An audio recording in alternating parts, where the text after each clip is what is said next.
नमो नमः। चत्वारिंशतम सम्यक् खलु प्रसङ्गस्य सुस्वागतम्। अद्य आषाढमासस्य शुक्लपक्षतृतीया, अर्थात् यः स्पर्धा अग्रे किं भविष्यति, स्पर्धा 1.0 अहं किञ्चित् पुनः प्रेषयितुम् इच्छामि। स्पर्धा कथं कथा रचयित्वा सम्यक् खलु @gmail.com प्रति समर्पणं करणीयं। प्रॉम्प्ट् अस्ति। प्रॉम्प्ट् इत्युक्ते सङ्केतः किमस्ति? त्वं लोकयानस्थाने गृहं गन्तुं बस् यानार्थं प्रतीक्षां करोषि। तव समीपे कश्चन वृद्धः अपि उपविशति। यदा तस्य बस् यानम् आगच्छति, सः चिन्तामग्नः यानम् आरूढ्य गच्छति। यस्मिन् स्थाने सः उपविष्टः आसीत्, तत्र तेन विस्मृतं स्यूतं दृष्ट्वा त्वम् आह्वयितुं प्रयासं करोषि।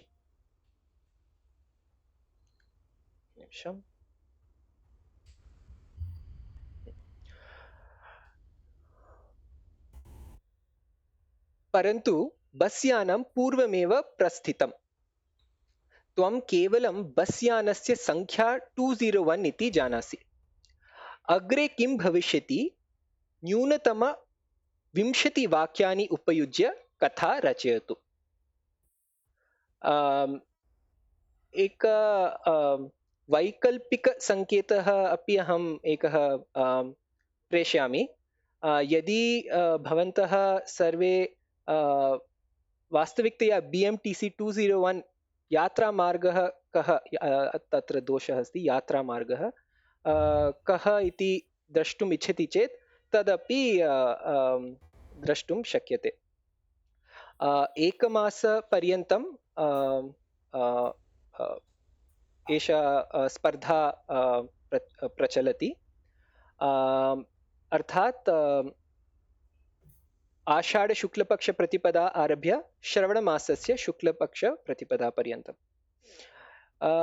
स्पर्धाजेयं धनम् अथवा ग्रन्थाः, you can choose, right, whether you want book or you want a prize money. प्रथमश्रेणी 2001 रूप्यकाणि। यदि संस्कृत प्रमोशन बुक स्टोर पुस्तकापणात् यदि क्रेतुम् इच्छति चेत् you will be able to get 4 books. द्वितीय श्रेणी 1501 अथवा 3 books. तृतीय श्रेणी 1001 द्वौ पुस्तकौ स्वीकर्तुं शक्यते। अस्तु, एतत् स्पर्धाविषये अग्रे गच्छामः।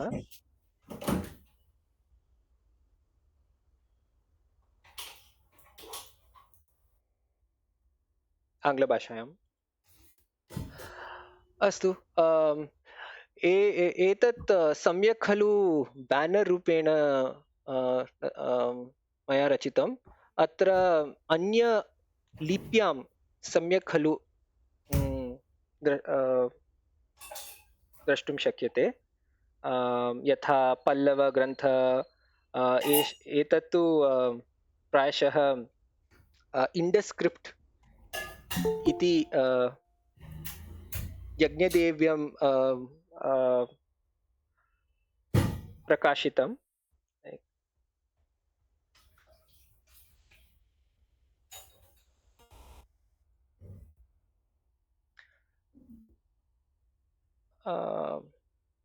नमो नमः महेन्द्र महोदय। यज्ञदेवः पूर्णतया इण्डस्क्रिप्ट् कथमस्ति इति सः दत्तवान् वा? सः दत्तवान्, परन्तु पियर् रिव्यू अधुना पर्यन्तं न अभवत् इति मन्ये।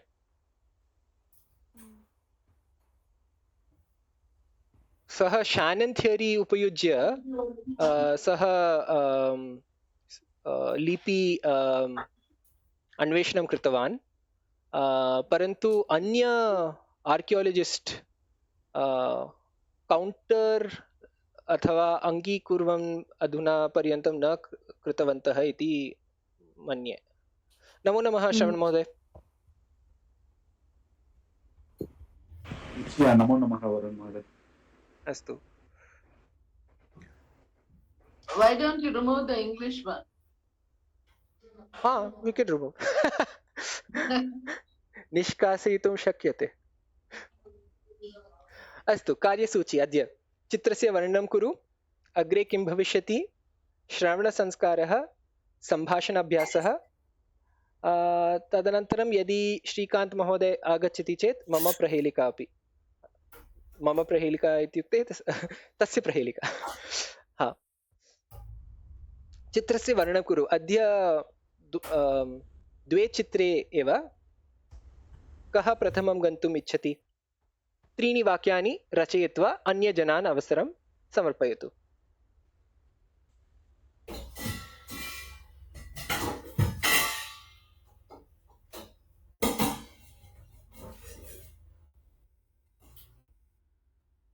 राहुल महोदय।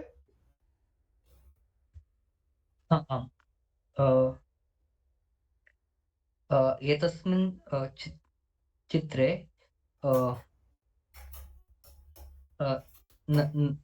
नदी अस्ति। द्वितीयचित्रे वा? ओ, द्वितीयचित्र, हा।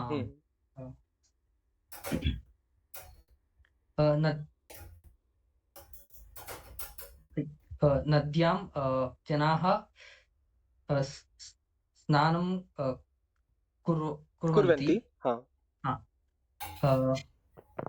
नद्यां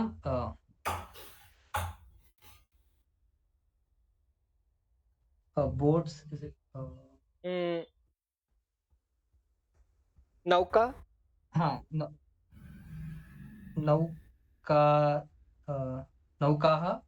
नौकाः सन्ति।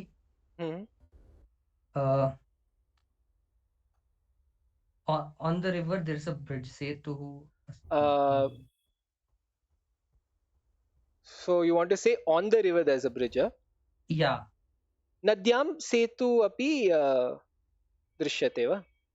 हाँ, नद्यां सेतु अपि दृश्यते। अस्तु, धन्योऽस्मि। अग्रे कः? अहं द्वितीयचित्रं शृणोमि। अस्तु। नद्याम् अथवा नदी उपरि? हाँ, सीमा महोदय। नद्यां वा नदी उपरि? नदी उपरि। अर्थः समानं खलु? नद्यां सप्तमी, नद्य, then you'll have to use upari. I think you'll have to use shashti vibhakti, no?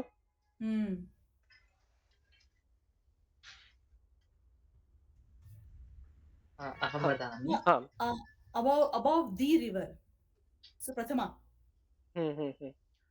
वास्तविकतया एषः कश्मीरः, अहं वदामि।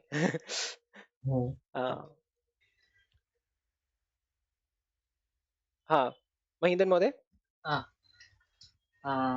एतत् दृश्यः वाराणस्या वा अयोध्याः वा इव दृश्यते। अस्तु। अत्र एकः सेतु अस्ति, तत्र जनाः तस्य उपरि गच्छति। अस्तु। नगरस्य पृष्ठभागे पर्वतः दृश्यते। ओ, 3 वाक्यानि अभवत् वा? अस्तु, धन्योऽस्मि।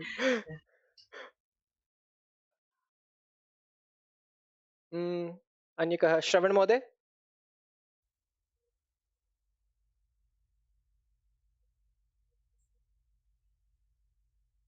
श्रूयते वा श्रवण महोदय?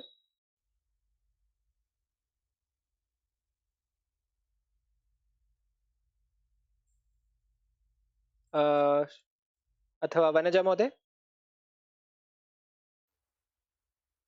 अहं वदामि। प्रथमचित्रस्य उपरि वदामि। Mhm. अत्र सर्वे जनाः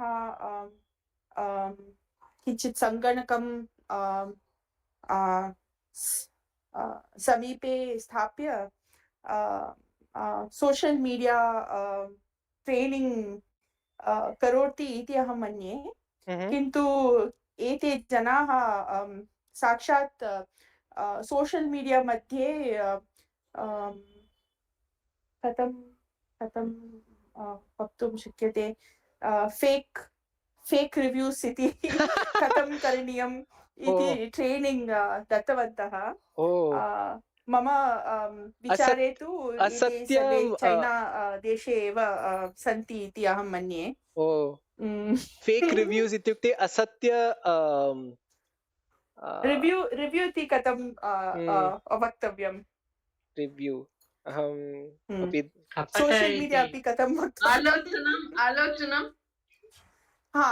आम् टिप्पणी असत्यटिप्पण्याः कथं करणीयं सोशल् मीडिया मध्ये इति तेषां चर्चा भवति। अत्र मम सम्यक् न द्रष्टुं शक्यते। ओ क्षम्यताम् 3 अभवत् वा वाक्यानि? त्रीणि वाक्यानि अभवत् इति अहमपि मन्ये। अस्तु, अधुना द्वौ श्रवणकुमारौ स्तः। अधुना वक्तुं शक्नोति वा भवान्, श्रवण महोदय? Hello. नमो नमः। Namo Namaha. Am I audible? आम्, श्रूयते महोदय। त्रीणि वाक्यानि रचयितुं शक्नोति वा? Yeah, sure. एतत् चित्रम् एतावत् सुन्दरम् अस्ति। कस्मिन् चित्रम्? चित्रं द्वितीय वा? द्वौ स्तः, एकः अत्र, द्वितीय अत्र। ओके।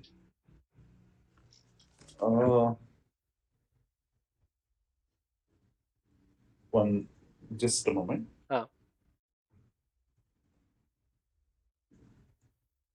मालती महोदय?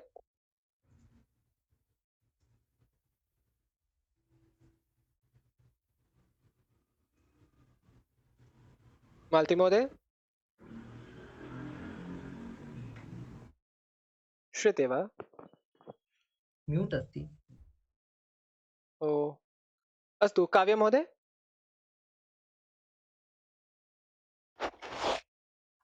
अहं प्रथमचित्रस्य उपरि वदिष्यामि।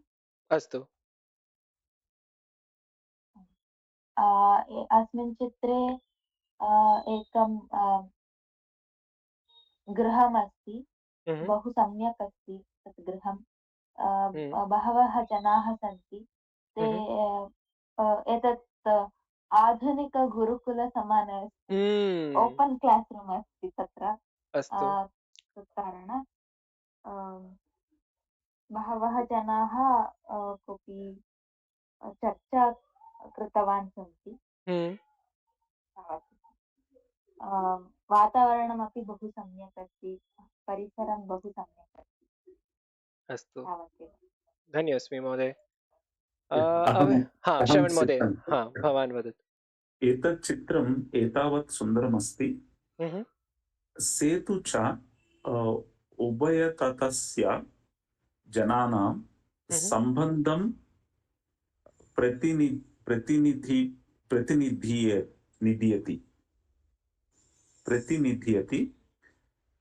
चित्रकारस्य सौन्दर्यास्त्रं मम रोचते स्मि। मह्यं रोचते, चतुर्थी विभक्ति यदि रोचते इत्युक्ते। ओके, मम रोचते स्मि। That's it. मह्यं रोचते। धन्योऽस्मि महोदय। अस्तु, अवशिष्टः कोऽपि अस्ति? मालती महोदय? अहं चित्रं शृणोमि। अस्तु।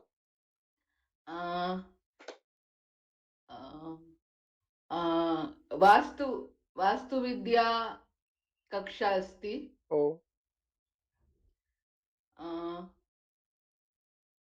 अधिकं ज्ञानं प्राप्त्वा सर्वे गेट टुगेदर मिलामः हाँ, मिलित्वा मिलित्वा किञ्चित् मिलित्वा करोति, कुर्वन्ति, किञ्चित् डिस्कशन् वाट् चर्चा वार्तालापं चर्चा चर्चा कुर्वन्ति, कुर्वन्ति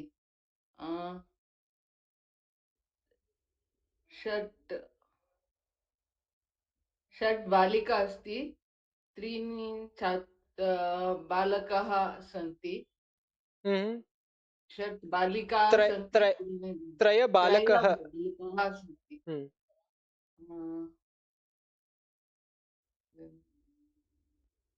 अभवत् वा? मध्ये बृहत् सङ्गणकम् अस्ति। न श्रुतवान्, क्षम्यताम्।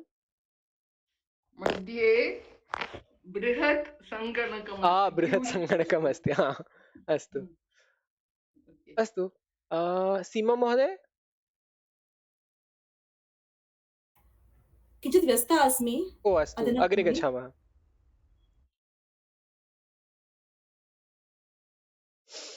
अस्तु, अद्य पुनः लघु अग्रे किं भविष्यति अस्ति।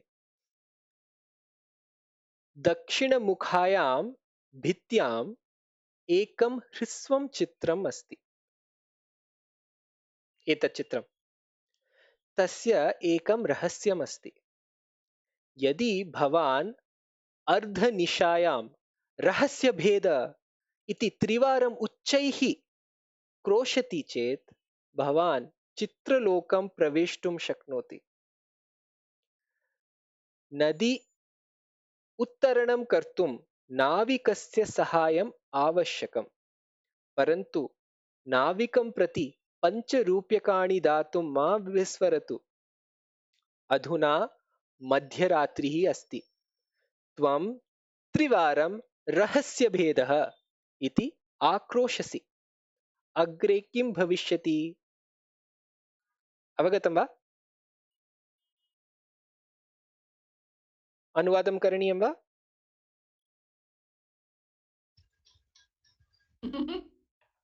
What does it mean? I think everybody understood.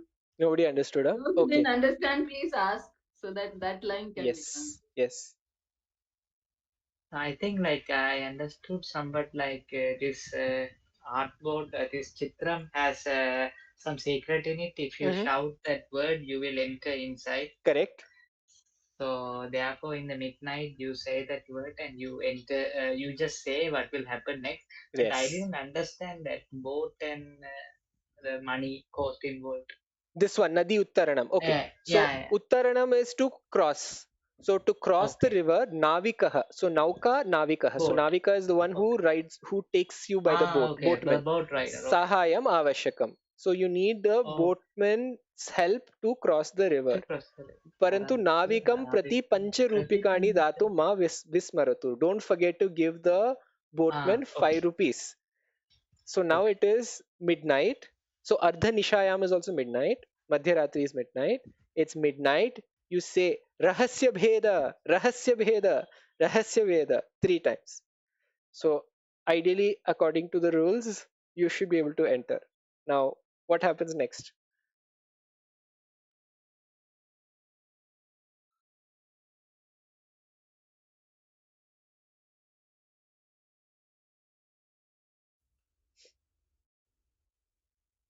अहम् एकनिमिषं ददामि।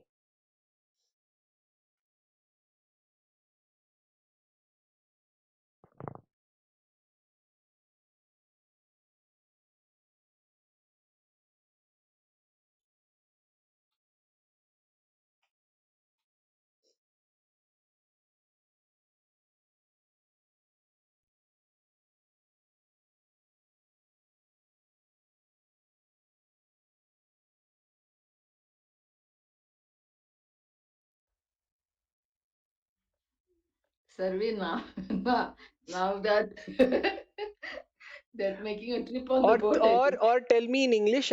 We can try to frame it in Sanskritam. And it doesn't have to be just one person's story. So don't worry about that. If you are thinking in a different direction, we can try it again.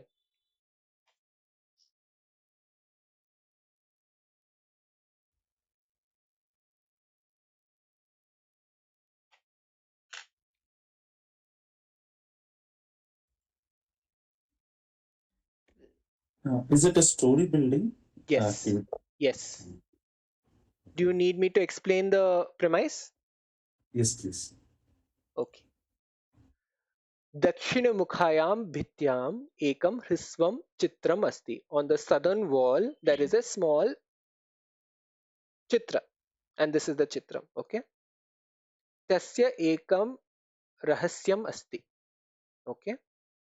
There is one Yeah. secret. Secret. Yeah. Got it. यदि भवान् अर्धनिशायां, if you in the middle of the night Mhm. say rahasya bheda, reveal the secret 3 times Mhm. loudly, Okay. then you will be able to enter the painting. Oh, okay. Nadi uttaranam kartum navikasya sahayam avashyakam. To cross the river, Okay. you need the help of the boatman. Correct. But don't forget to pay him 5 rupees.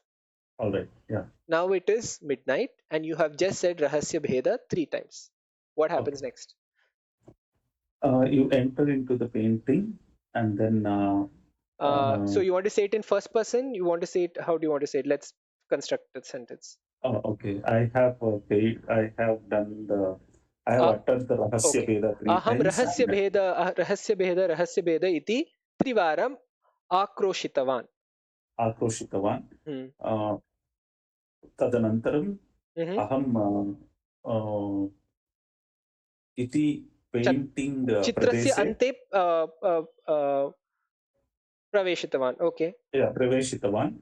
I'm looking the beauty of the place where I entered, and I am enjoying the beauty, and I took the help of Okay, wait. the Let's Navika. frame it. Let's frame it. So praveshya saundaryam drishtva anandam नैसर्गिकसौन्दर्यं ha नैसर्गिकसौन्दर्यं नैसर्गिकसौन्दर्यं स्वीकृतवान्. आस्वादनं कृतवान्. आस्वादनं कृतवान्. Very good. आस्वादनं कृतवान्. तदनन्तरम् अहं Navika I gave 5 अहं rupees. नाविकः अस्मि. अहं नाविका किं भो अस्मि. कुत्र गन्तव्यम्? I'm going towards the mountains. पर्वतस्य पर्वतं प्रति नेतुम् अहं न शक्नोमि, परन्तु अहं नदी उत्तरणं कर्तुं सहायं कर्तुं शक्नोमि. आगन्तुम् इच्छति वा? पर्वतमध्ये अतिसुन्दर आलयमस्ति. अहं सोचयामि चिन्तयामि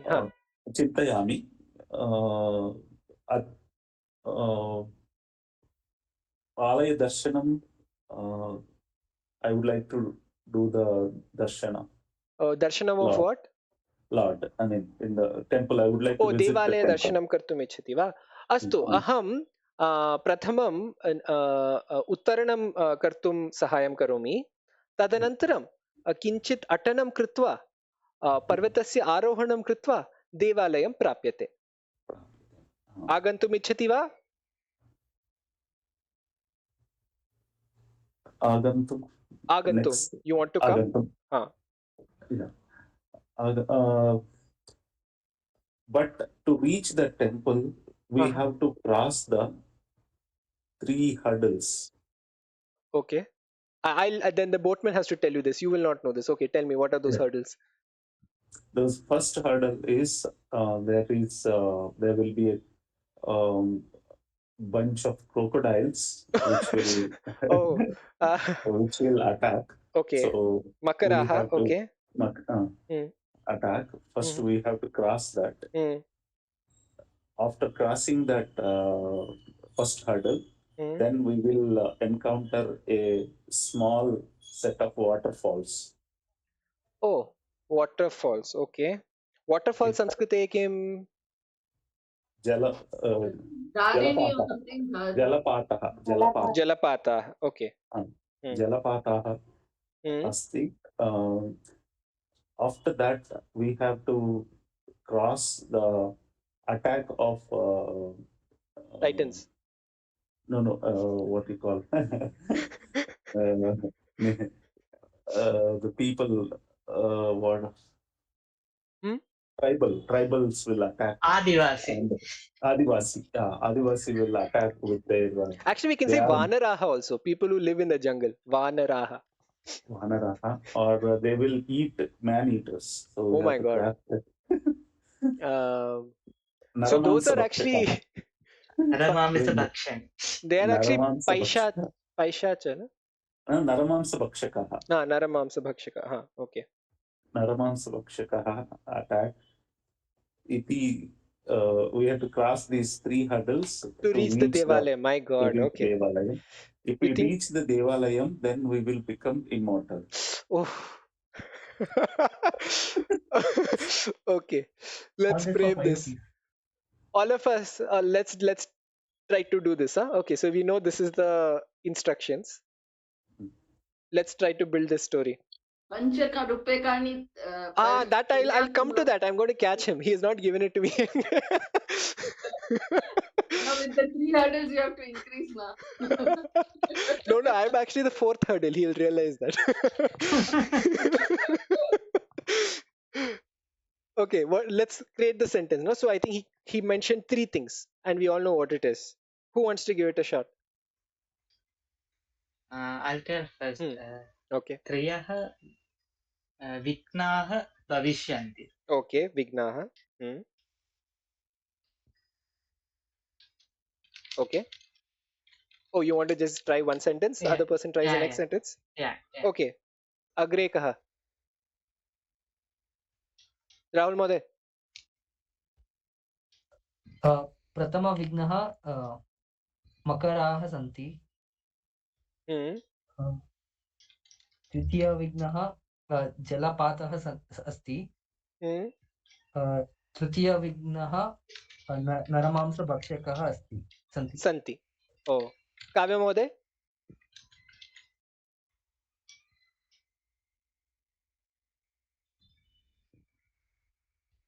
अस्तु वदामि।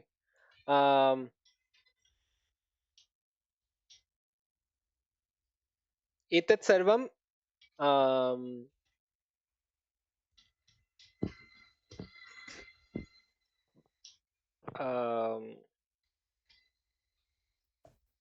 preparation. I think the boatman says how to overcome these. There is he says how to overcome also. No. I'm just trying to say maybe a word, a sentence of warning also. भवतः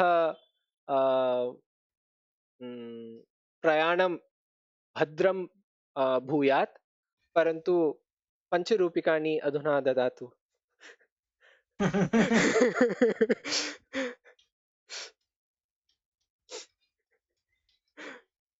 अस्ति वा श्रवण महोदय 5 रूप्यकाणि अथवा UPI एव अस्ति वा?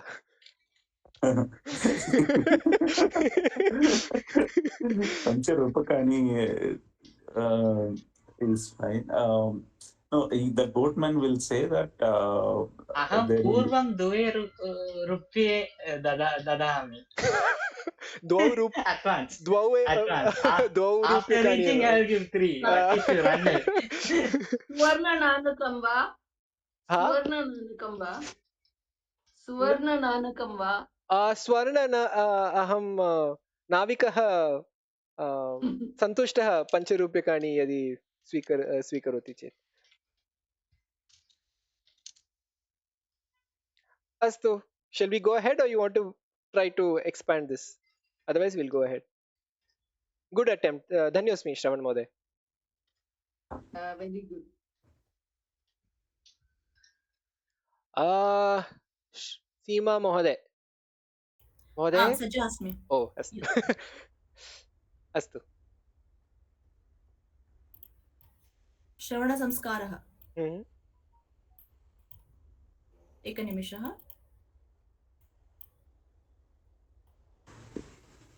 It's my pleasure. I'm trying to say because you said thanks. It took a lot of time for me to understand. No. Find out. It's my pleasure. Mama priti asti. Mama priti asti. धन्यस्मि।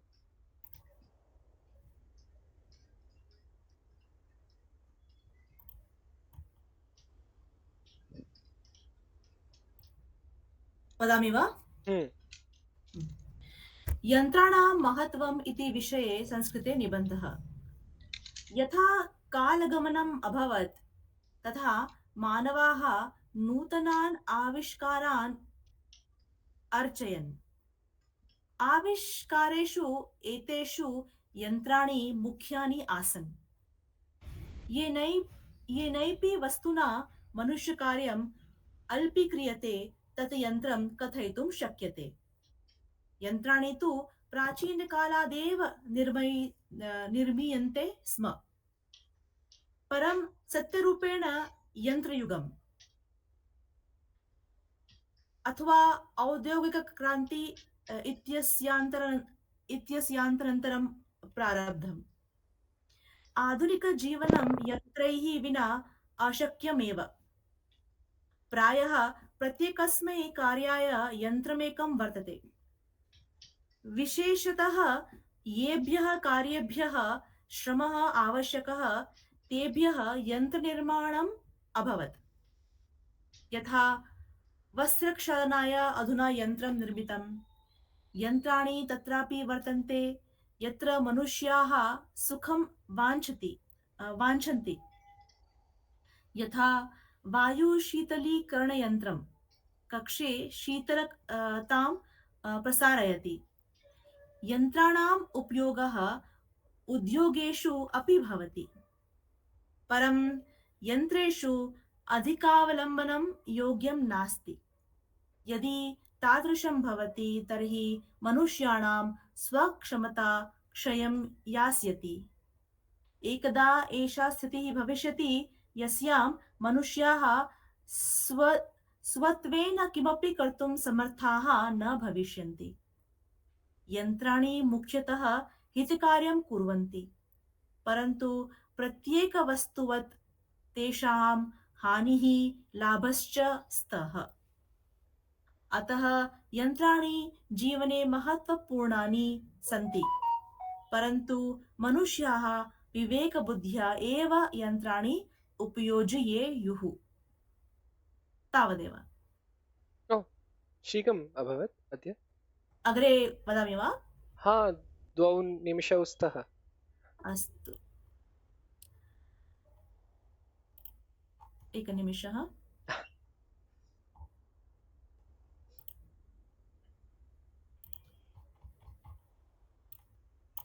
अस्तु, कोऽपि बाधः नास्ति महोदय, अग्रे गन्तुं शक्यते। गच्छामि वा? सम्भाषण अभ्यासः। पर्यावरणस्य रक्षणाय प्रतिदिनं कीदृशं कार्यं करोति भवान् अथवा भवती? अवगतं वा अर्थम्? Yeah. अहं पर्यावरणम् इत्युक्ते किं महोदय? environment. Okay. So what do you do every day? What kind of things do you do every day to protect the environment? Could be small things. Just think in Sanskritam and share. Or if you don't, make it up. Yes.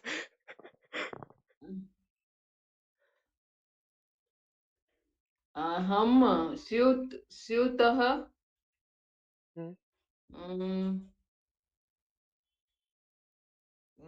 I carry a bag. You want to say jute bag instead of plastic bag? Yeah. No, I carry a bag every time. I don't take plastic. Astu. Yeah. When I take vegetables is Vyanjana. No. Sorry. No. Vegetable. शाकानां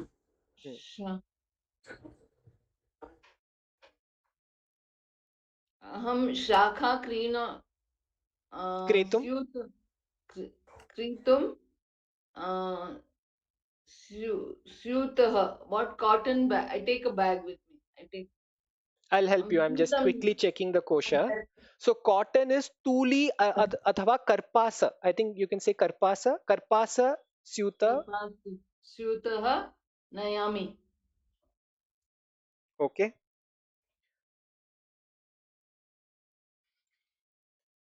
And plastic is kritaka.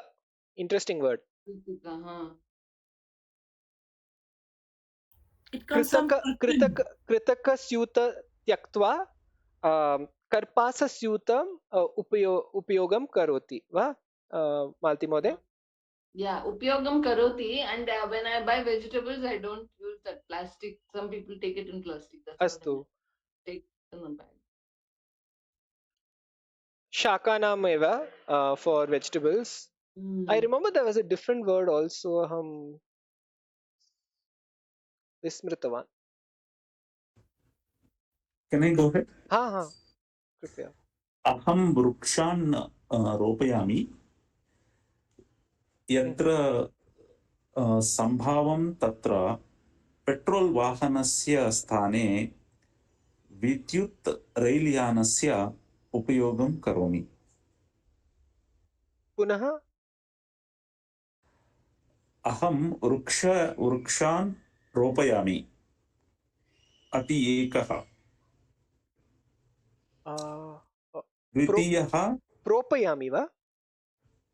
रोपयामि. रोपयामि. I plant trees. अस्तु. यत्र सम्भावं तत्र petrol वाहनस्य स्थाने विद्युत् रैल्यानस्य उपयोगं करोमि. Metro. So you use electric train, that is the metro, is it? Yes, metro. Astu. Vidyut, I just named it Vidyut Railyanasya. Astu. Or else Vidyut Sekatasya. Astu. Dhanyasmi. अहं मार्गे अपशिष्टं न क्षिपामि. अहं पूटे धारयामि च कुबेरके स्थापयामि. पुनः महोदय सम्यक् न श्रूयते. अहं मार्गे अपशिष्टं न क्षिपामि. I don't throw garbage in the street. अहं पूटे धारयामि च कुबेरके स्थापयामि. I put it in my bag and put it in the garbage. अवकारिका नाम इति डस्ट्बिन्. अवकारिकायां काव्या महोदय. I know why you are laughing. अहं जानामि किमर्थं भवति हसितवती. अवकारिकायाम् अहं पुनः क्षम्यताम्. Actually, you sort it out. What do you say for sorting? Sort. I think Vingadana. Veda. Isn't Veda itself sorting? Yeah, Veda is actually differentiating. Yeah, I think so. Yeah. Wet and dry. So, wet and dry. What is a wet? विन्यास वक्तुं शक्यते वा? विन्यास. विन्यास.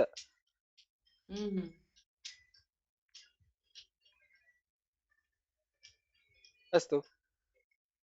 यदा यदा सम्भवं तदा सार्वजनिकयानस्य उपयोगं करोमि.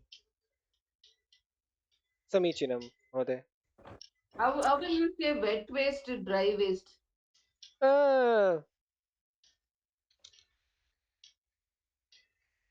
Yes. It says klina or ardra. Ardra.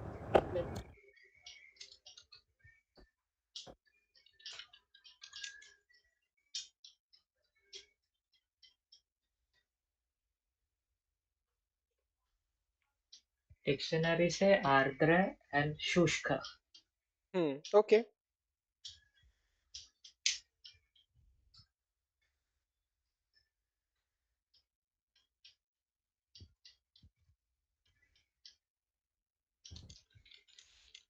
Waste इति किम् अवकर वा अवकरः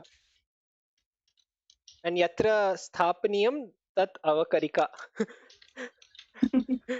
अहं वदामि वा आम् आम् मम एकः कृषिक्षेत्रः अस्ति तत्र अहम् इति वेटिवेर् इति संस्कृतभाषायां कुश इति तृणविशेषः अस्ति तस्य अहं बहवः क्षेत्रे बहु तस्य इत्युक्ते आरोपणं कृतवती तद् सस्यां किञ्चित् यदि बृहत् अस्ति तर्हि अन्येषामपि मया दत्तम् अस्ति एतद् तृणविशेषस्य वैशिष्ट्यम् इत्युक्ते तस्य रूट्स् किं मूलः तस्य मूलः जडाः सम्यक् तस्य जडाः बहु बृहदस्ति तस्य जडाः यदि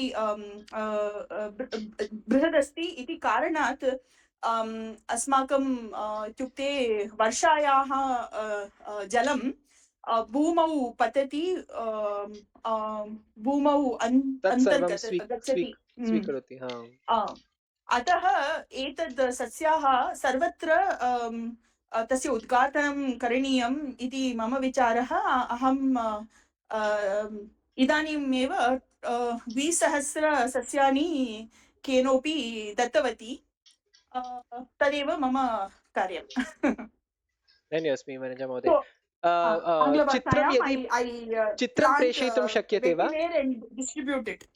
चित्रं प्रेषयितुं शक्यते वा सस्यस्य शक्यते अहं वीडियो अपि प्रेषयामि तद् इत्युक्ते तस्य विशेषणम् इत्युक्ते किं वैशिष्ट्यं किम् इत्युक्ते यदि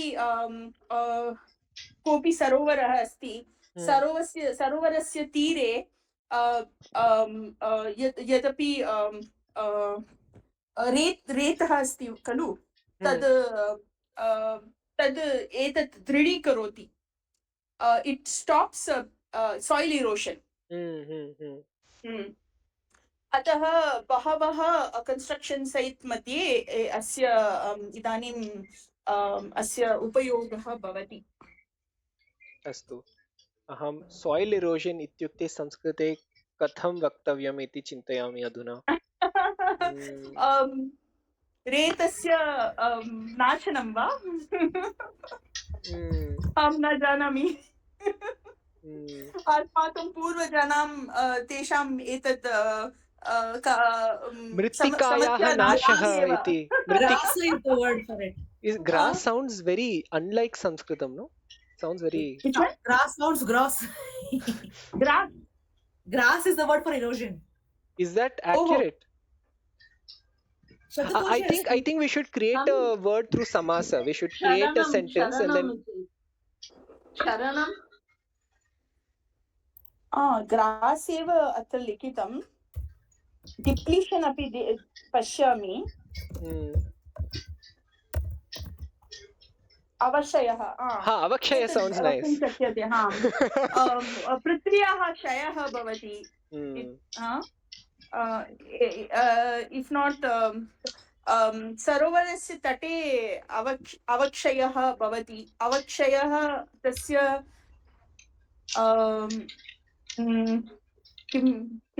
what do we say stopping स्तम्भयति स्थगयति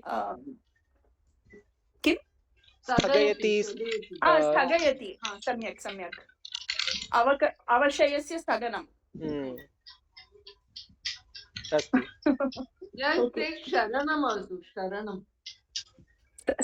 स्थगनं No, there are many words. No, for erosion, it's sharanam is good. Sharanam. Mridayaः क्षरणं भवति. Charanam va? Ksharanam. Oh, ksharanam. But it's a lighter version of erosion. Splattering, splashing also is ksharanam. Astu. Lots of nice words. I'll add it in our list. अत्र अहमपि एकं वाक्यं वदामि. अहं निष्प्रयोजकानि व्यजनानि दीपांश्च निर्वापयामि. अहं निष्प्रयोजकानि व्यजनानि दीपांश्च निर्वापयामि. Ah, As it is Vyajanani. That's the word I was saying. I think Vyajanani is also vegetables, no? that's Vyanjanam. That is Vyanjanam. Vyanjanam. Vyanjanam. Vyanjanam is Kshamyakam. cooked vegetable. Palya, tarkari, Okay. Vyanjanani. We can't use the word Vyanjanani for green vegetables. Right. It has to be Shaka. Okay. Yeah. Astu. So you are saying you use fan instead of AC, right? Sorry, I missed that. No. Aham nishprayojakaani. Nishprayojakaani, not used. Vyajanani deepanscha nirvapayami. Oh, you keep it. Okay. You I turn it switch off off. fans and lights which are not in use. Astu. अहं प्रायः शाकाहारं खादामि मांस उत्पत्त्याय जलं नष्टं भवति एव Shaivam. अहं निमन्त्रपत्राणि न मुद्रयामि अहम् ईमेल् प्रेषयामि परन्तु ईमेल् मध्ये अपि ई वेस्ट् अतः शुष्क अवकरः भविष्यति अथवा विद्युत् कारणात् कोल् किमस्ति कोल् इत्युक्ते प्रदूषणं भविष्यति विद्युत् कारणात् कारणेन ओके कोल् इस् कोकिल सारी कोकिल इन्धनम्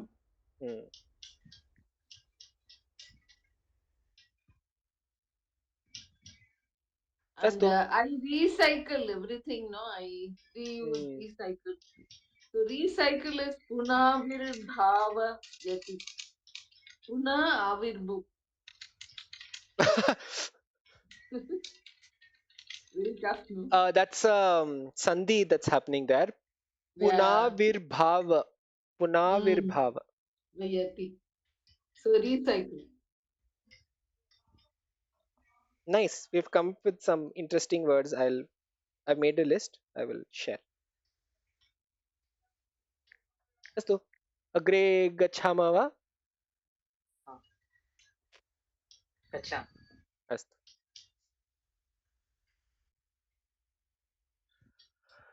Kada asatyam upadeyam bhavati? When is it acceptable to lie?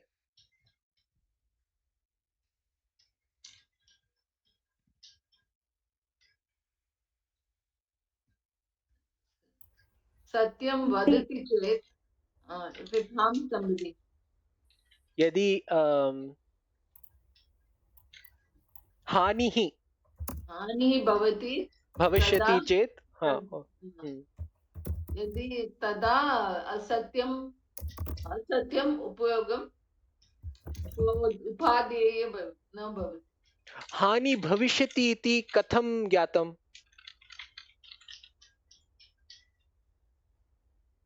बुद्धि उपयोज्य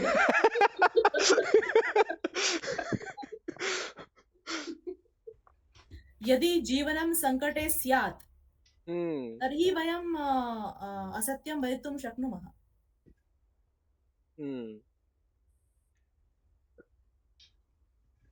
एतदस्ति खलु सत्यं ब्रूयात् प्रियं ब्रूयात् न ब्रूयात् प्रियं ब्रूयात् असत्यं प्रियं ब्रूयात् तत् नास्ति इति अहं मन्ये मम एव आविष्कारः यदा त्वं काश्मीरे असि आमां बहु सम्यक्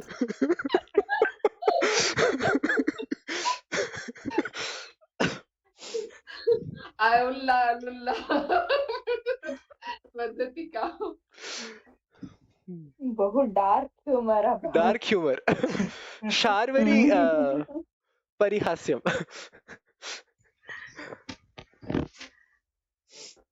अस्तु अन्य कोऽपि राहुल महोदय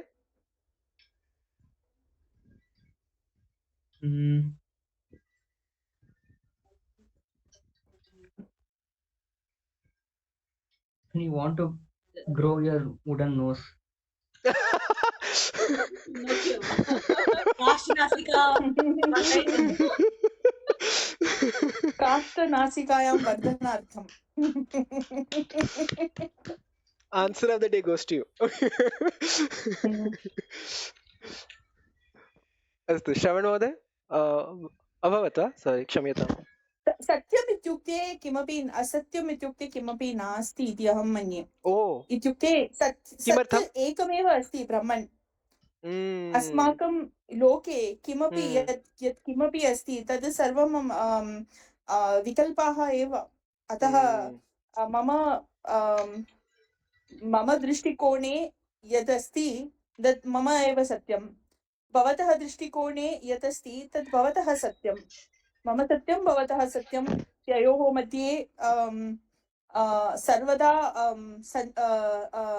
सर्वदा सङ्गच्छति इति न इति अहं मन्ये.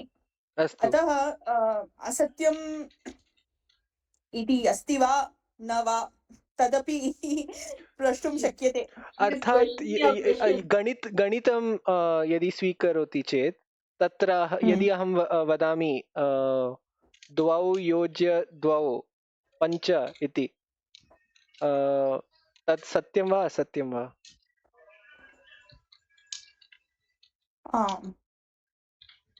सत्यं सत्य इत्युक्ते सर्वदा तद् तावदेव भवति इति. गणिते भवान् यदुक्तं तद् अस्ति इति अहं मन्ये. यस्य आरम्भं नास्ति, यस्य अन्तः नास्ति तदेव सत्. अस्माकं यदपि वचनम् अस्ति सर्वेषाम् आरम्भम् अस्ति, अन्तः अस्ति. अतः अस्माकं वचनाः अपि देशकालेन परिवर्तनं भवति. अतः यत् किमपि इदानीं सत्यमस्ति तद् अन्यसमये असत्यमपि भवितुं शक्यते खलु इति डेविल्स् एडवोकेट्. अनुजाग्रवात् अस्ति वा नास्ति वा अहं न जानामि.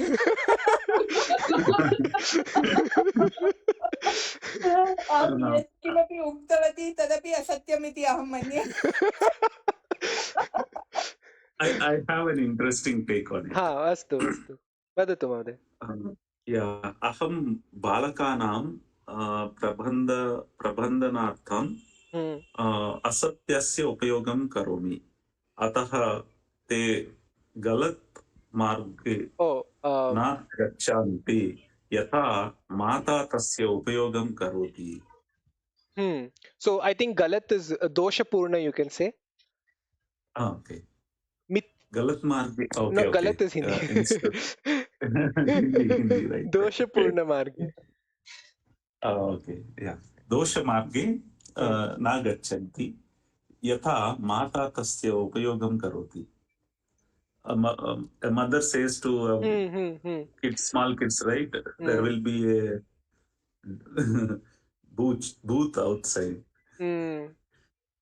If you go outside, the booth will catch you and then it will take you. पुनः एतत्तु स्वरक्षणार्थम् अथवा अन्य जनान् प्रति यदि स्नेहं प्रदर्शयति चेत्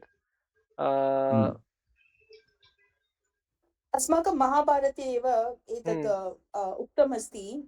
इत्युक्ते धर्मसूक्ष्म इति किमपि कान्सेप्ट् अस्ति. धर्मसूक्ष्म इत्युक्ते धर्मः अधर्मः अस्ति वा न वा इति किञ्चित् संशयः. इत्युक्ते कोऽपि आगच्छति, सः वदति मम हत्या सः कर्तुम् इच्छति, अतः अहं किञ्चित् अत्र अन्ते what is it, hide इत्युक्ते किम्? hiding, hide and seek, hide. I shall hide. धर्मरक्षणार्थं उपयोगं धर्मरक्षणार्थं यदि सत्यं वृणोति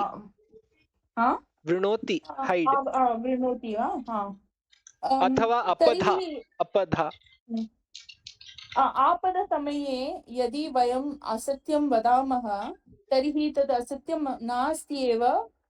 किमर्थम् इत्युक्ते तद् धर्मस्य रक्षणार्थमेव। अतः सर्वदा असत्यं सत्यम् असत्यम् इति न चिन्तनीयं। धर्म अधर्म एव अस्माकं दृष्टिकोणः भवेत् इति महाभारतस्य वाक्यानि सन्ति। अतः एव धर्मः सूक्ष्मः इति वदन्ति। अर्थात् महोदय धर्मरक्षणार्थम् असत्यं वक्तुं शक्यते वा? किमपि कर्तुं शक्यते आपदसमये। न एतद् एवमेव अस्ति। आपदधर्मः इति किञ्चित् अस्ति। तद् भीष्मस्य युधिष्ठिरस्य तयोः मध्ये संवादः अस्ति। तत्र स वदति आपद धर्मः अस्ति। आपदधर्मे राजा किमपि कर्तुं शक्यते। सः चोरान् सः अपि सङ्गन्तुं शक्यते। यदि धर्मस्य तेन धर्मस्य यदि स्थापना भवति तर्हि तत्सर्वं कर्तुं शक्यते। इदानीं महोदय उक्तवान् खलु बालानां तर्जनाय वक्तुं शक्यते। अतः मम मस्तिष्के अगच्छत् धर्मसूक्ष्म इति। धन्योऽस्मि महोदय। मम एकम् उत्तरमपि अस्ति। यदा भवतः भार्या भोजनं पचति। बहु सम्यक्। तदपि आपदविषये एव। प्राणानां रक्षणार्थम्।